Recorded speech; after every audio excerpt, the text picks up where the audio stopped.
క్రీస్తు ప్రభునందు ప్రియ సహోదరి సహోదరులారా, మనం ఈనాడు తపకాలంలో 4వ వారంలో బుధవారంలో ఉన్నాం.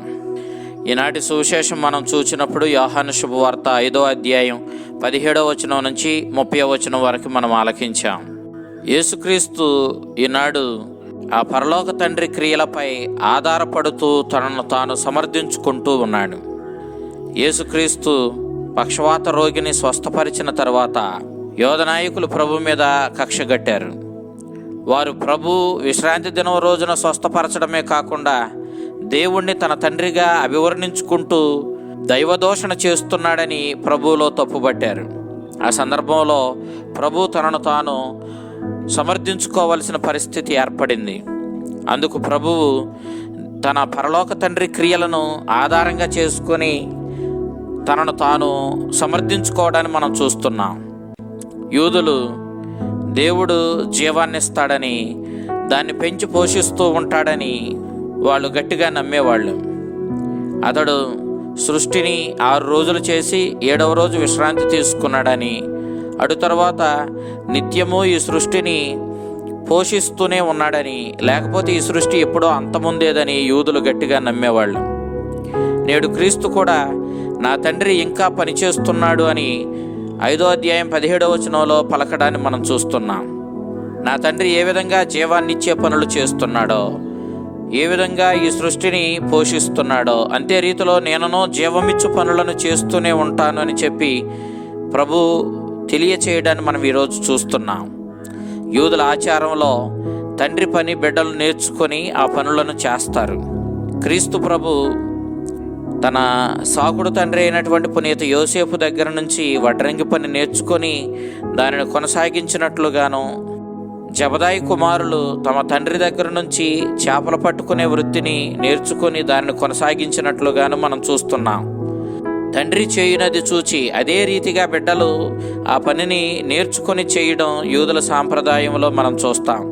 పరలోక తండ్రి తనయుడైనటువంటి యేసుక్రీస్తు కూడా ఆ తండ్రి దగ్గర నుంచే నేర్చుకొని తండ్రి వలె పని చేయుచున్నాను అని చెబుతూ చెప్పినటువంటి ఆ యొక్క పోలికను మనం ఈరోజు చూస్తున్నాం. 19వ వచనంలో పరలోక తండ్రి చేసేది చూచి ఆ తండ్రి యొక్క తనయుడైన యేసుక్రీస్తు కూడా అదేవిధంగా చేస్తున్నట్లు చెప్పడాన్ని మనం చూస్తున్నాం. 21వ వచనంలో తండ్రి మరణం నుండి తన బిడ్డలను జీవంలోనికి నడిపిస్తాడని, అంతే రీతిలో ఆ తండ్రి తనయుడనైన నేను కూడా ఈ జీవపు క్రియలు చేస్తూనే ఉన్నానని, జీవమిచ్చే క్రియలను కొనసాగిస్తున్నానని ప్రభువు చెబుతూ ఉన్నాడు. 23వ వచనంలో తండ్రిని గౌరవించువాడు కుమారుని కూడా గౌరవించాలి అని చెబుతూ ఉన్నాడు. అదే 23వ వచనంలో కుమారుని గౌరవించేవాడు తండ్రిని కూడా గౌరవించిన వాడవుతాడు అని చెప్తూ ఉన్నాడు. 26వ వచనంలో తండ్రి తనంతటకు తానే జీవం కలిగి ఉన్నట్లు యేసుక్రీస్తు కూడా తనంతటకు తానే జీవం కలిగి ఉన్నాడు అన్న విషయాన్ని ప్రభు తెలియజేయడాన్ని మనం చూస్తున్నాం. తండ్రి కుమారుల మధ్య ప్రేమ గొప్పది. 20వ వచనంలో తండ్రి కుమారుని ప్రేమించును, తాను చేయు ప్రతిదానిని కుమారునకు చూపును, అంతకంటే గొప్ప కార్యాలు చేయుటను ఆయనకు చూపి మిమ్ము ఆశ్చర్యచకితులను చేయును అని చెబుతూ ఉన్నాడు. అనగా తండ్రి కుమారుల మధ్య ఉన్నటువంటి ప్రేమ బంధం ఎంత గొప్పదో మనకు అర్థమవుతూ ఉంది. 15వ అధ్యాయం 15వ వచనంలో క్రీస్తు తనకు తన శిష్యుల మధ్య కూడా ఇంతే గొప్ప ప్రేమ బంధం నెలకొని ఉంటుందని ఆయన వర్ణించడాన్ని మనం చూస్తున్నాం. తనతో సంబంధం కలిగినటువంటి, తనను అనుసరించేటటువంటి తన శిష్యులు, తన స్నేహితులు గొప్ప కార్యాలు చేస్తారని చెప్పి ప్రభు 14వ అధ్యాయం 12వ వచనంలో తెలియచేస్తూ ఉన్నాడు. తండ్రి సమస్తము కుమారునికి అప్పగించాడు. తీర్పు తీర్చే అధికారం కుమారునిదే.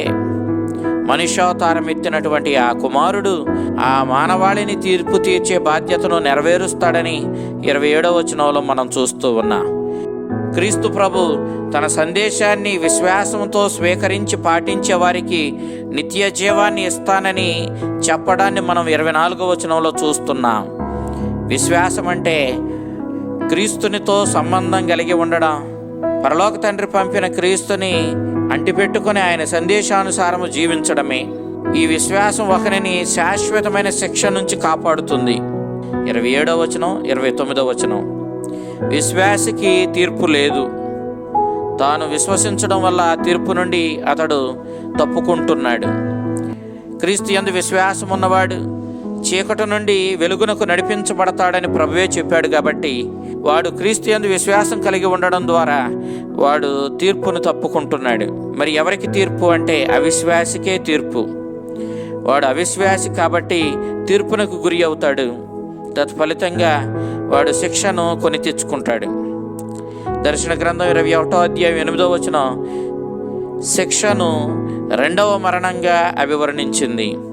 కాబట్టి మనం ఈనాడు క్రీస్తు ప్రభు తనకు పరలోక తండ్రికి మధ్య ఉన్నటువంటి ఆ సంబంధాన్ని అభివర్ణిస్తూ, పరలోక తండ్రియే తనను స్వయంగా ఈ లోకానికి పంపించాడని, తండ్రి చిత్తాన్నే నేను నెరవేరుస్తున్నానని, ఆ తండ్రి కోరిన దాన్ని ఆయన చేస్తున్న దానినే నేను చేస్తున్నానని, కాబట్టి ఈ ప్రేమ కనికరంతో కూడిన కార్యాలు పరలోక తండ్రివి కాబట్టి ఆ తండ్రి దగ్గర నుంచి నేర్చుకునే నేను ఈ ప్రేమ కనికరం కలిగిన కార్యాలు చేస్తున్నానని ప్రభు తనను తాను సమర్థించుకుంటూ యోధ మతనాయకులతో మాట్లాడడాన్ని మనం చూస్తూ ఉన్నాం. మనం కూడా క్రీస్తు యందు విశ్వాసముతో ఎలాంటి అవిశ్వాసానికి తావు లేనటువంటి రీతిలో ప్రభువుని అంటిపెట్టుకొని ఆయన సందేశాన్ని స్వీకరించి దాన్ని జీవితంలో పాటించి ఆ ప్రభు యందు విశ్వాసముతో మనము జీవించి కడన ఆ ప్రభు తీసుకుని వచ్చేటటువంటి ఆ బహుమానాన్ని, ఆ నిత్య జీవాన్ని సొంతం చేసుకునే జీవితాన్ని మనం జీవించాలి. క్రీస్తుని సందేశ సారాంశం ఒకటే, మనం ప్రేమ కనికరాలతో జీవించాలి. నీవు కనికరం చూపించు, నీవు తిరిగి కనికరాన్ని ఆ దేవుని నుంచి పొందుతావు. నీవు క్షమించు, నువ్వు క్షమాపణ పొందుతావు. నీవు వసకు, నీవు తిరిగి పొందుతావు. నీవు ప్రేమించు, నీవు ప్రేమను పొందుతావంటూ ప్రభువు మనం ఏ కొలతతో కొలుస్తామో అదే కొలతతో కొలవబడతామంటూ చెప్పిన ఈ సందేశానుసారము మనము క్రీస్తుని అనుసరిస్తూ ఆయన్ని విశ్వసిస్తూ ఆ సందేశాన్ని పాటించి మన జీవితాలను ధన్యం చేసుకున్న పరలోక తండ్రితో ఐక్యమై ఉండి తండ్రి చిత్తాన్ని నెరవేర్చిన ఆ ప్రభువు మనం కూడా ఆ ప్రభు సందేశాన్ని స్వీకరించి ఆయన చిత్తానుసారం జీవించగలిగిన శక్తిని మనకు మనల్ని మన కుటుంబాలను కాచి కాపాడునుగాక. ఆమేన్.